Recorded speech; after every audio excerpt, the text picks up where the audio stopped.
Hello everyone, I am Xavi Ballaz, I come from Barcelona and I am part of Difusor, which is a street art collective. We say rather than working with graffiti or with street art, we are trying to look for expressions that kind of skip this duality, so we tend to talk about graphical interventions, which is mainly a fact of communication in public space. And I like to underline the word public because I come from a Mediterranean country, and the thing is a bit different than in English-speaking countries, at least. And here, as far as I know, people that has to manage with graffiti and with artistic interventions in the city deal mainly with the owner of the building and the artist, or the artist directly with the owner. There we have a public institution in the middle. So this is quite important and changes a little bit the kind of proposals that we are forced to make. Okay. Briefly, I'm going to talk about how was the situation. This is about 10 years ago in Barcelona. What happened in the early 2000s, somewhere around 2005, where the law changed and forced everyone to make a move, forced the public authority to make a move, and artists and people who was playing with the city. So this was what city of Barcelona, most of it, mainly downtown, looked like by then. This is somewhere around 2003, more or less, if I'm not wrong. And these are local artists mixed up with international artists and different styles that had nothing to do, but you can see the freedom of creativity here. The situation was that people was almost allowed to paint in the street. So it allowed people to spend their time and to enjoy and to try new things. Okay, so some creative things came up. Now, these are some examples of this mixture of styles and this freedom of creation that we enjoyed back in those days. Mixing corporate posters with artwork, whatever. No, another thing that Barcelona was well known for was for mixing up and merging the traditional and old school graffiti with this new illustrative and the importance of characters and drawing and illustration that was put together with letters and with more traditional graffiti. So it created a new style that kind of put Barcelona in the map of street art and contemporary urban art. Okay, these are some examples of different pieces. Also stencils, like London Police or anonymous ones. Okay, it was plenty of it until we reached 2005, when we suffered a campaign against incivility. This was mainly led by this conservative Catalan newspaper, owned by a very rich family that kind of controls what's going on before politics act. So they kind of pushed forward this campaign with news and with letters from readers of the newspaper saying, this is in Spanish, I'm going to just to translate the keywords. It's dangerous paints, we have to be intransigent, it's the victory of the vandals, it has been the issue of the summer, it's the city without control or without law, I don't know how to translate that exactly, and it's talking about incivility and trash, it's invading the city, and so on, right? So we had, they created a state of opinion against graffiti, which was not in the people before. Before, when you were painting in the street, people offered you a beer or a sandwich and asked if you were okay and what else did you need. So this changed a lot the relation between the public opinion and the citizens with the artist. Okay, this was one aspect of this change I'm talking about. The other aspect was this, and others, which I'm not going to talk about because there were several of them, these corporate mayor campaigns to clean a bit the face of the city of Barcelona and to say that Barcelona was a real fancy city and a place that was worth living on.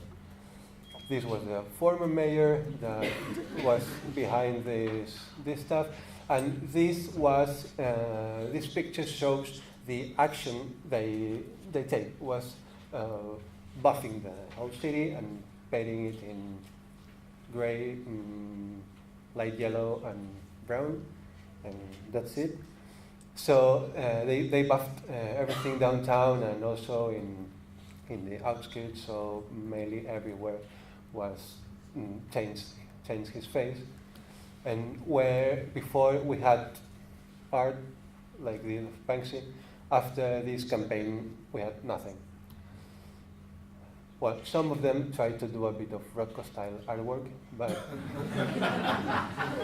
at the end it's grey, right? So, okay, you cannot see the numbers very clearly. I'm going to explain to you. This is part of a project that we had. We were documenting every stencil that showed up in Barcelona, and this graphic shows from 2003 to 2007, from 300 and 400 in 2004 different stencils in town to less than 100, and an appreciate number of them reaching 2007 and 2008, where we quit the project because it was nonsense. So the legal consequence of this change and why they were taking this action was to implement this civic ordinance that mainly this is the translation of the legal name of it. It's ordinance, it's not a law, it's like a bylaw, I think it's the translation, of measures to encourage and ensure coexistence in the public space in the city of Barcelona. What does it mean? For us, for them it means mainly this, but for us could mean this thing. For us to encourage coexistence in the public space could mean to encourage kids to play in the street, to encourage their parents to do it as well, and trying to make projects that gathered these kids, parents, paint, and public space all together. So we started doing this kind of project, not without saying that this was illegal, because in the law, I'm not going to read it completely, but said that mainly paint a hopscotch with chalk in the floor, it's not allowed, and you can get fined with 750 euros. Obviously, any cop is going to fine a kid, but they can do it if they want. So, and this is not made thinking about kids painting hopscotches in the floor, but maybe thinking about a squatter or an anarchist painting something else somewhere else, right? So they have like the legal umbrella to do it. Okay, more seriously, what action did we take? We organized ourselves at the time. We were painting in the street, and we decided, okay, let's show them the positive face of it. What can we do it? What can we do? Okay, so we set up this festival. We invited, without almost any funding, everybody was paying for their flights and everything. We managed to get some walls, most of them public walls, except number 3, as you see there, it's downtown Barcelona, and it's the only wall downtown and the only one located in a private space. Right? So we had some support of some of the boroughs in the outskirts, which is sometimes easier to work with. We set up an exhibition, we had some talks. Tristan Manco, some of you might know, he's based here in the UK. Okay, some thinkers, a lawyer that at that time was defending graffiti writers, and started to think how things could be done after this huge break that we had Okay, we had the city, plenty of creativity, maybe, and some ways of thinking it was way too much, and the city was fully destroyed by color. I don't know how could it be, but some people thought that, and okay, maybe it's a respectful point of view, but we try to find our way in the middle of those positions as an organization, right?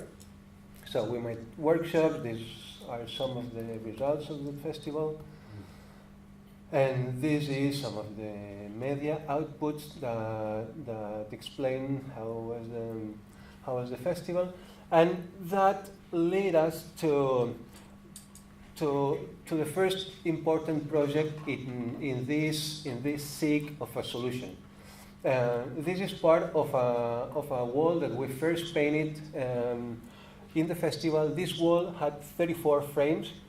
It's something about 4 long per 2 high, and it's about 200 meters long. And this wall closed it apart, and it was initially built to receive advertisement. I don't know why no one ever placed any advertisement there. It was plenty of tags and from the 70s, from the 80s probably, and after we painted this wall during the festival, and then after the festival, in the conversations with the borough of that area, we said, okay, if you let us paint this wall for 3 days during the festival, why don't you let us paint for 3 years or for 30 years? So if everything went okay, we didn't have any complaint for the neighbors, and okay, we are presenting you this project, and let us do it. And unexpectedly, they did. So this is some of the artwork that was there for 2 years. It was under a system. We generated a website, and so a user can go to the website, download the authorization, and go there and paint. And after, I'm going to explain a bit more about how it works. I also wanted to talk about this because I think this is very representative. So I'm going to get a bit of work. This is very representative of how of the thing that we are trying to do there. This was painted in white. In fact, we were going to paint one of these frames, but it started raining.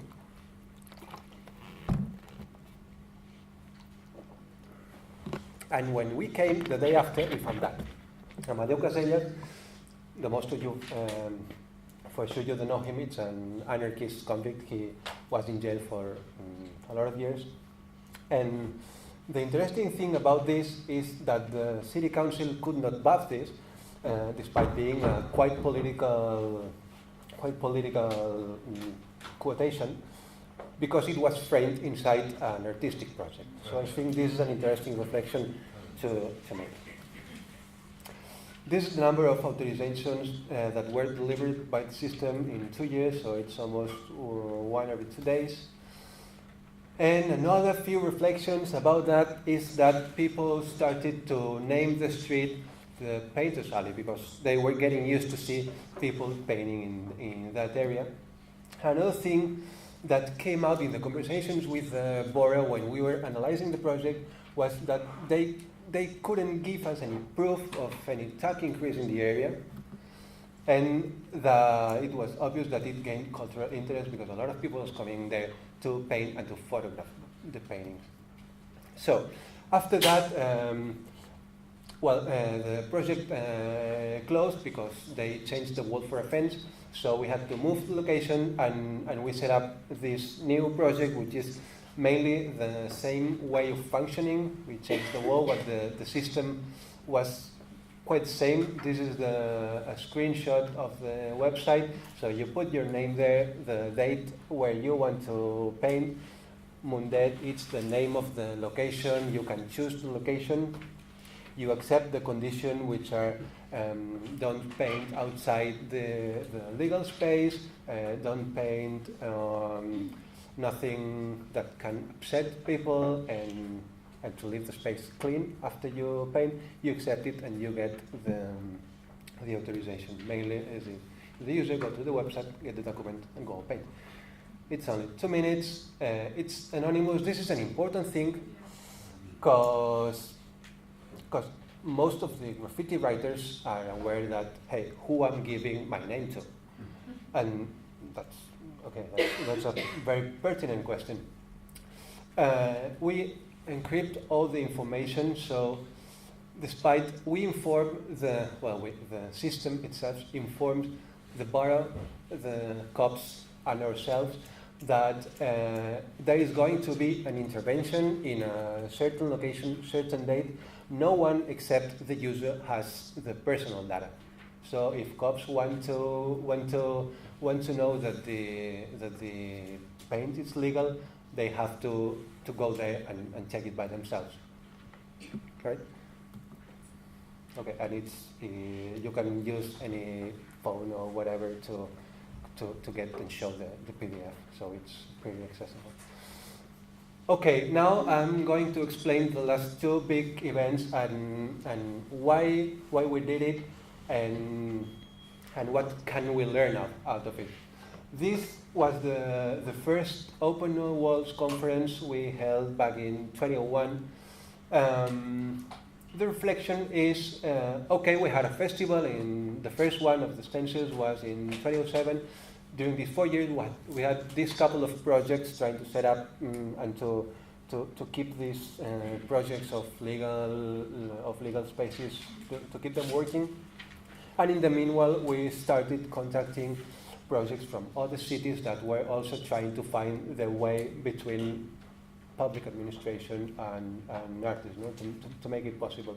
So we thought, okay, we gotta share this. We set up this festival. We invited some people, Devon between them, to talk about how could these things happen.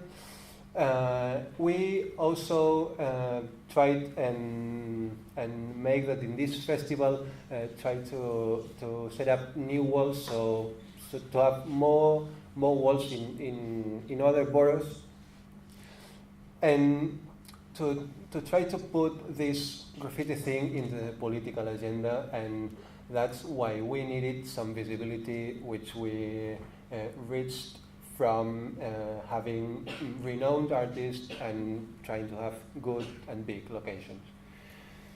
So this is in a library from American Citizen Repo, based in Barcelona. This is in a park near Sagrada Familia from German Sat1, and this is from local artists in the same library as Repo in another wall.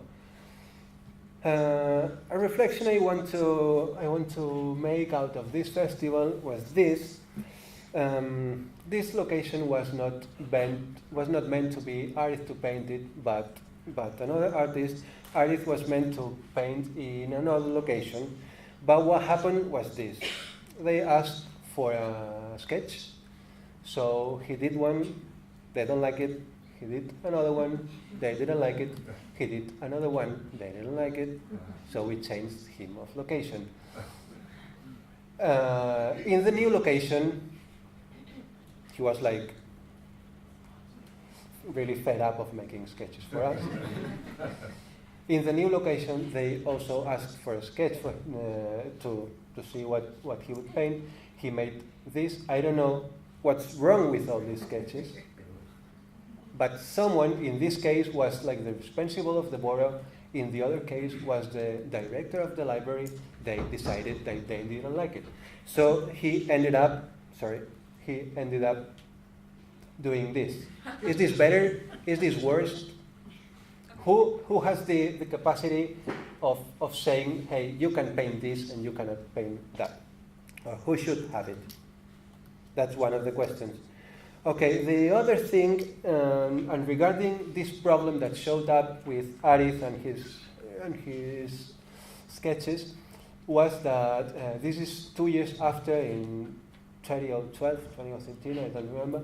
This is a part of a social project, and they are going to give food to people that cannot afford to pay, and also to grow some plants and everything. So the thing is that we had the opportunity to paint that wall. So we tried to do a thing. What we tried to do is we tried to involve people.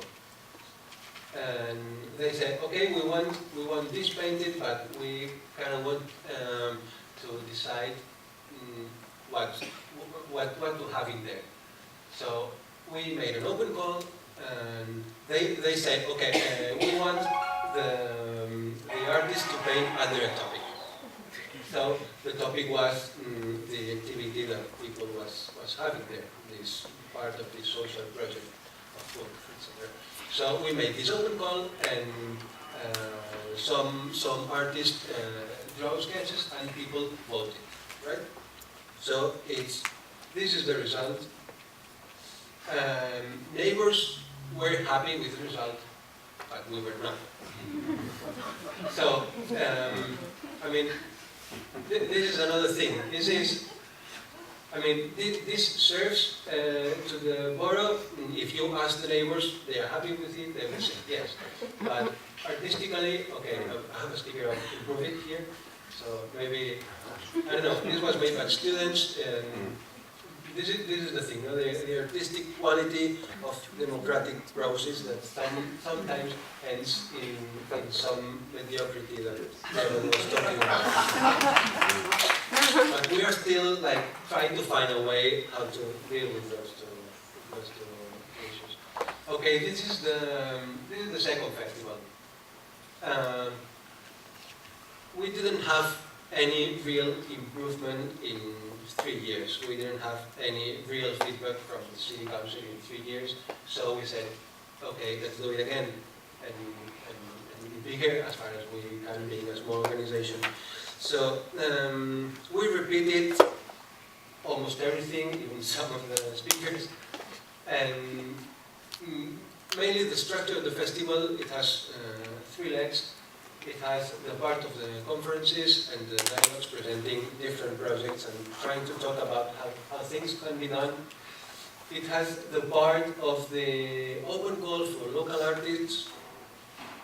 So, yeah, that's a brief thing of what happened there. That's what we painted: 8 big murals, 43 artists involved, 2 new legal walls for local people to paint freely under this anonymous system I explained before, and it generated some interest, and that's what I want to think about and share with you.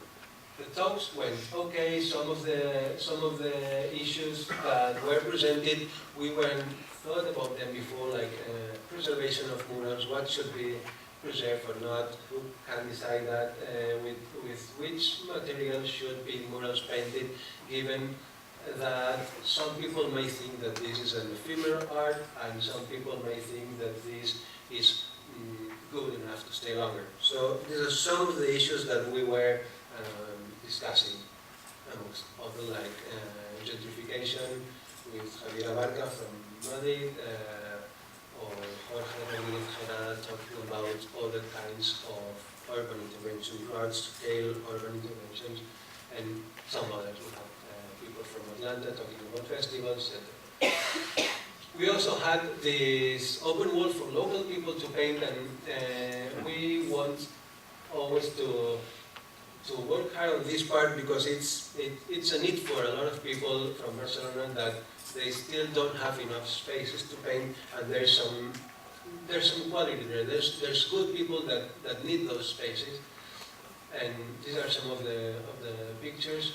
And this is by a girl that now she has been painting with us throughout all these years, and now she's painting in Wildwood, Miami for the Art Basel. So I think this is a need for people, because if you only do murals, what happens with the people that don't have the opportunity to develop their artwork?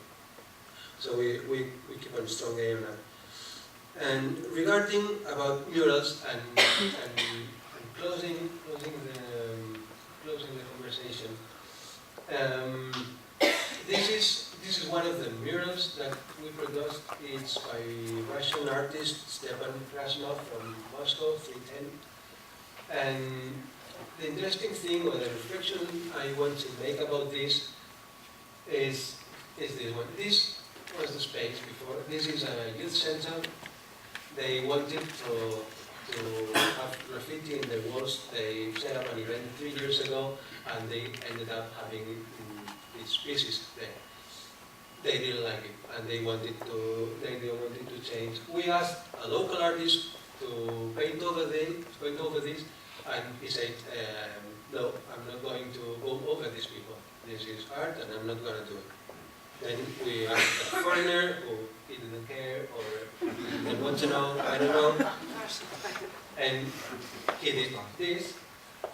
And the thing here is people of the youth center were happy, and maybe the artists that had pieces under this weren't happy. But the thing is, who has the ultimate decision on what has to remain in the public space?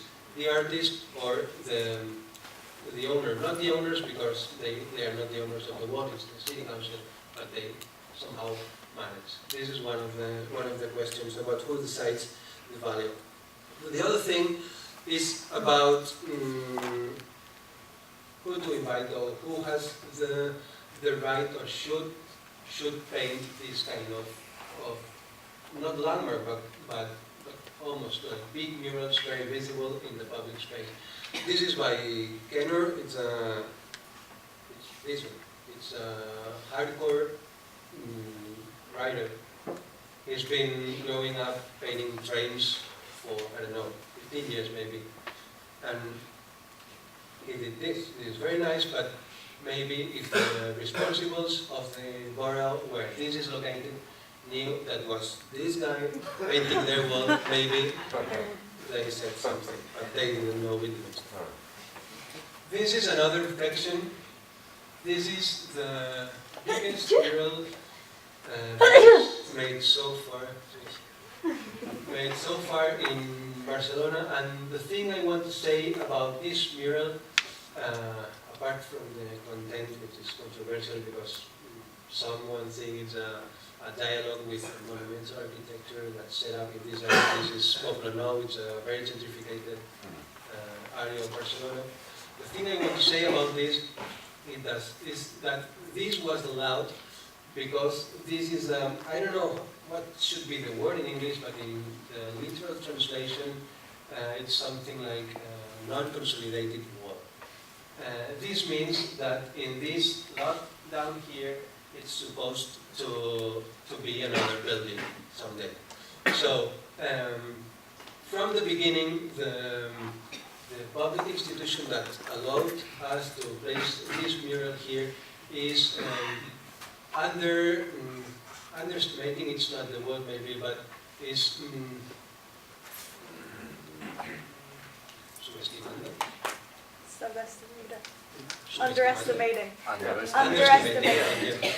underestimating the value of this mural, because they only give permission to place it because someday it's supposed to be a building over it. So, and we don't get access to consolidated walls, so to walls that are finished and there's nothing expected to be played anymore. Okay, this is another reflection. It's got a very good photo, and it's a finished mural by Puerto Rican Alexis Diaz and Argentinian Pastel. And there's a couple of things I want to share with you about this mural.